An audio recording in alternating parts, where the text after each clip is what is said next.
Selamat pagi, perkenalkan nama saya Yunida Dayana Pitupulu dari PPKNA Angkatan 2023 dengan NIM 140162364. Video ini saya buat untuk memenuhi ujian akhir semester pada mata kuliah Landasan Filosofis dan Kerangka PPKN.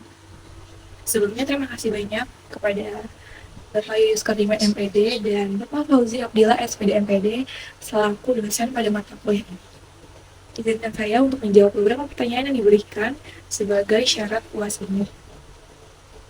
Yang pertama adalah, apa yang Anda pelajari tentang peran pendidikan dalam mendorong perubahan sosial? Saya belajar bahwa pendidikan memiliki peran krusial dalam mendorong perubahan sosial melalui pemahaman kritis terhadap realitas sosial dan partisipasi aktif dalam transformasi struktural.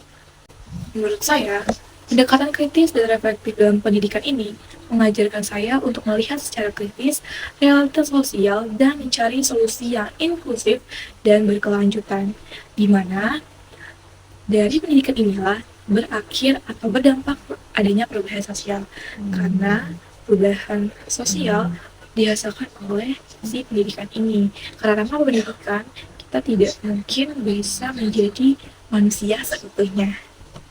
Lalu, dari pengalaman pribadi saya selama mengikuti mata kuliah ini, yang saya paling suka dan menarik untuk kritis adalah tugas pada konsep ketika UTS dan juga buat buklet kelompok.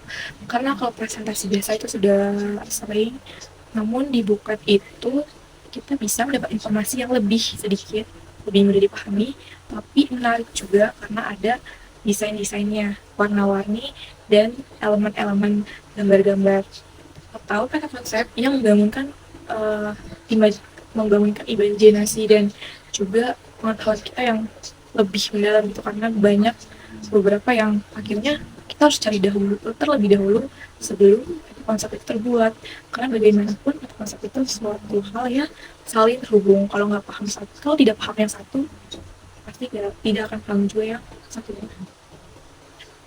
Lalu yang kedua, jika saya menjadi dosen di masa depan pada mata kuliah ini, bagaimana saya akan merancang perkuliahan yang berorientasi pada rekonstruksi sosial. Jelaskan secara singkat strategi pengajaran yang akan saya gunakan untuk mendorong kolaborasi dan partisipasi aktif mahasiswa. Saya akan menggunakan atau merancangkan rancangan perkuliahan yang berorientasi pada rekonstruksi sosial ini dengan menggunakan pendekatan yang kolaboratif dan partisipatif. Saya akan mendorong diskusi antara mahasiswa yang akan berakhir pada pemikiran secara mendalam, sekalian menggali sepaham atau sedalam apa mereka bisa bertahan di debat itu, karena biasanya ketika diskusi itu atau debat itu akan ada pro kontra maupun pemahaman yang akhirnya melenceng karena mereka sebenarnya tidak paham betul, hanya berbicara saja. Lalu saya juga akan menggunakan proyek kolaboratif di mana mahasiswa akan bekerja sama untuk bisa seperti presentasi juga, namun caranya lebih menarik lagi. Sehingga hal ini menghasilkan kolaboratif mereka yang saling bekerja sama untuk mencapai nilai yang baik. Lalu selanjutnya, teknologi pembelajaran yang akan saya gunakan untuk mendukung rancangan pada perkuliahan yang berorientasi pada rekonstruksi sosial adalah saya akan merancangkan platform daring, yaitu berorientasinya lebih kepada games, tetapi tetap pada inti dari penggunaannya, yaitu belajar serius tapi santai. Apalagi ketika nanti saya jadi guru, kan masih 2027, itu sudah Gen Alpha dan bukan Gen Z, jadi rasanya tidak perlu buku, atau bahkan mereka tidak akan menyentuh, tapi pasti gadget ataupun untuk interaksi sosial aja mereka kurang. Jadi kita akan mencari mengambil alih perhatian mereka, tapi tetap dimasukin juga inti dari pelajaran itu sendiri. Karena tadi yang saya sebutkan di atas awal yang pertanyaan sebelumnya, yang akan saya rancangkan adalah juga melalui diskusi atau debat. Itu adalah juga salah satu cara di mana mereka tidak akan membuka buku atau menggunakan buku yang membosankan mereka.